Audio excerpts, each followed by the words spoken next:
নমস্কাৰ সকলোলৈ স্বাগতম জনাইছো স্মাৰ্ট এডুকেশ্যন চেনেলটোলৈ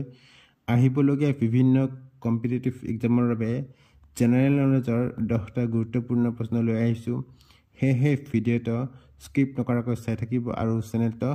সাবস্ক্ৰাইব কৰিব প্ৰথম প্ৰশ্ন who is called the father of economics অৰ্থনীতিৰ পিতৃ বুলি কাক কোৱা হয় শুদ্ধ উত্তৰটো হ'ল C Adam Smith Adam Smith আছিল অষ্টাদশ শতিকাৰ এজন স্কটিছ অৰ্থনীতিবিদ দাৰ্শনিক আৰু লেখক যাক অৰ্থনীতিৰ পিতৃ বুলি গণ্য কৰা হয় 2 নম্বৰ প্ৰশ্ন দি concept of 5-year plans in India was introduced by ভাৰতত পঞ্চবাৰ্ষিক পৰিকল্পনাৰ ধাৰণাটো প্ৰৱৰ্তন কৰিছিল শুদ্ধ উত্তৰটো হ'ল বি জৱাহৰলাল নেহৰু ভাৰতত পঞ্চবাৰ্ষিক পৰিকল্পনাৰ ধাৰণাটো ভাৰতৰ প্ৰথম প্ৰধানমন্ত্ৰী জৱাহৰলাল নেহৰুৱে প্ৰৱৰ্তন কৰিছিল স্বাধীনতাৰ পিছত ভাৰতে প্ৰথম প্ৰধানমন্ত্ৰী জৱাহৰলাল নেহৰুৰ সমাজবাদী প্ৰভাৱত 1951 চনৰ ইয়াত প্ৰথম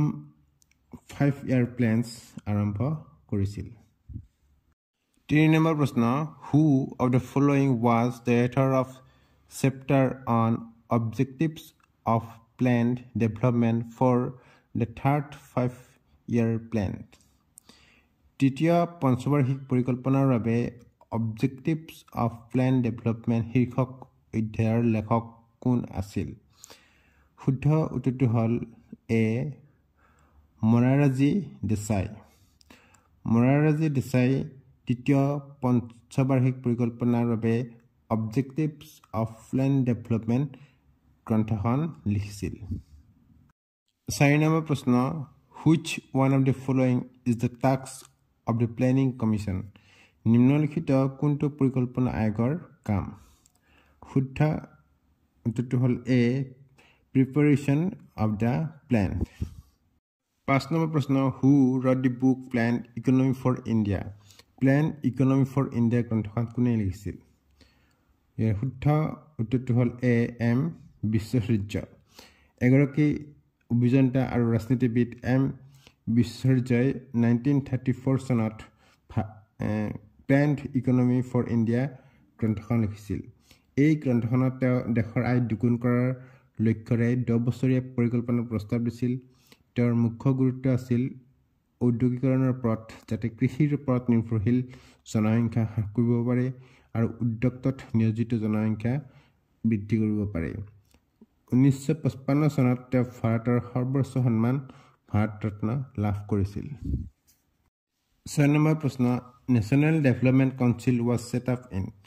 ৰাষ্ট্ৰীয় উন্নয়ন পৰিষদ গঠন কৰা হৈছিল শুদ্ধ উত্তৰটো হ'ল চি 1952 1952 চনৰ 6 আগষ্টত ভাৰত চৰকাৰে নেশ্যনেল ডেভেলপমেণ্ট কাউন্সিল চমুকৈ এনডিসি গঠন কৰিছিল ইয়াক ৰাষ্ট্ৰীয় বিকাশ পৰিষদ বুলিও জনা যায় 7 নম্বৰ প্ৰশ্ন take off stage in an economy means অৰ্থনীতিত টেক অফ ষ্টেজ মানে শুদ্ধ উত্তৰটো হ'ল এ steady growth begins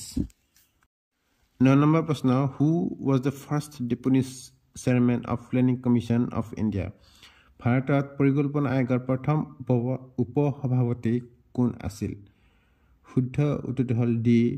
Gulzarilal Nanda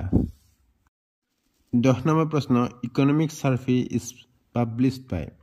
অৰ্থনৈতিক সমীক্ষা প্ৰকাশ কৰিছে শুদ্ধ উত্তৰটো হ'ল এ মিনিষ্ট্ৰি অফ ফাইনেন্স ভাৰত চৰকাৰৰ বিত্ত মন্ত্ৰালয়ে ভাৰতৰ অৰ্থনৈতিক সমীক্ষা প্ৰকাশ কৰে অৰ্থনৈতিক সমীক্ষা হৈছে ভাৰতীয় অৰ্থনীতিৰ অৱস্থা বিশ্লেষণ কৰা আৰু কেন্দ্ৰীয় বাজেটৰ পূৰ্বে সংসদত দাখিল কৰা এক বাৰ্ষিক প্ৰতিবেদন